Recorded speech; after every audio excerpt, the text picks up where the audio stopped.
Hi everyone, Aaron here for Zollotech, and today Apple released iOS 13.7 to the public, along with iPadOS 13.7. So if you are on iOS 13.6.1 and you want to install the update, all you need to do is go to your settings, go to General, Software Update, and make sure automatic updates are actually turned off.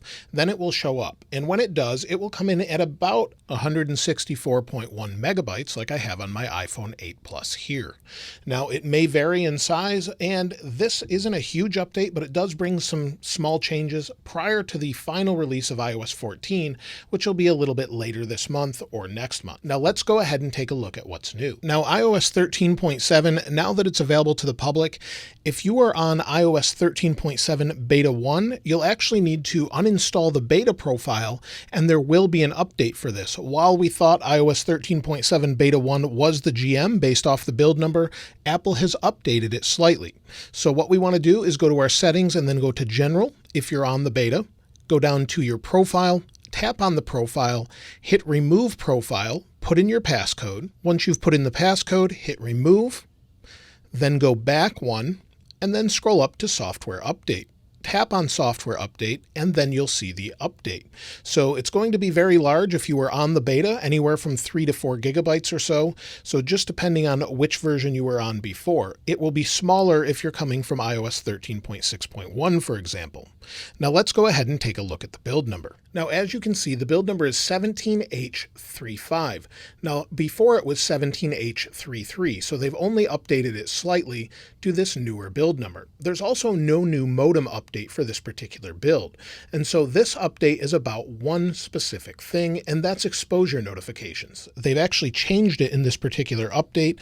And so if we go into settings, you'll see that there is exposure notifications on the main page. In previous versions, you can see this is iOS 13.6.1. If I scroll down, it's not there. So previously you had to go to Privacy, then Health, and then it was at the top. Now it's got its own dedicated section, and it works without an app. So if you're in a state, for example, without an app for exposure notifications, you can actually turn this on. Now currently it only works in Virginia, Washington, D.C., Nevada, and Maryland to start with. But if you turn it on, hit continue, and then select your country. So in this case, it's the United States here. And then select your state. I'll go to my state. You'll see it says it's not currently available. Now, again, this is going to be dependent on your state and whether or not they have this implemented. Otherwise, it's off by default. There's no way to turn it on, but you do have availability alerts. So as this feature becomes available, it will pop up. Otherwise, it's just not there. And so that is the major change in this particular update. In fact, I think they wanted to implement this prior to installing it on iOS 14 when everyone moves over to that. So for example, if I go over to iOS 14 on my iPhone 11 Pro Max, you can see that it looks exactly the same. So I have iOS 14 in my right hand, iOS 13.7 in my left hand, and we have exposure notifications. So it's on both, and I just have 13.7 running on my iPhone XS Max, as well as the iPhone 6S. It goes back to the 6S, and it seems to run okay. Now, when it comes to the iPad, there's nothing new on the iPad, so don't expect anything new. In fact, if we go to the settings, you'll see if we scroll down, it doesn't even have exposure notifications.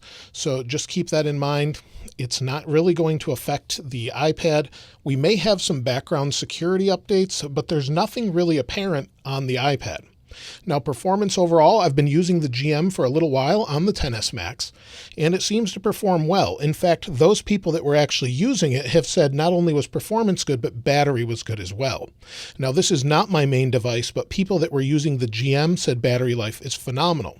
So expect really great battery life. Don't expect your battery health to go down unless your battery is actually degrading. So the update won't make the battery health go down, but it will actually pull it down only based on the physical capability of your battery. It just remeasures it after the update. So don't worry if that does go down. It's not affected by the update. But expect battery life after a day or so to get better. There's a lot of background information that has to go on, so just keep that in mind. It's going to take a little bit. It should get a little bit better. Now, performance overall on these, I did run a Geekbench on not only the 6S, which is the oldest phone here, and the numbers may be a little bit low since it's processing in the background, and you can see my battery is pretty low. But let's go into Geekbench and take a look at the different scores. Now, I'm using Geekbench 5, and as you can see, I scored 1,115 for single core, 2,683 for multi-core on my XS Max. On the iPhone 6S, it's going to be a little bit lower, 410 for single core, 649 for multi-core. If we take a look at the iPad Air 2, the oldest supported iPad, there's 366 for single core, 827 for multi-core.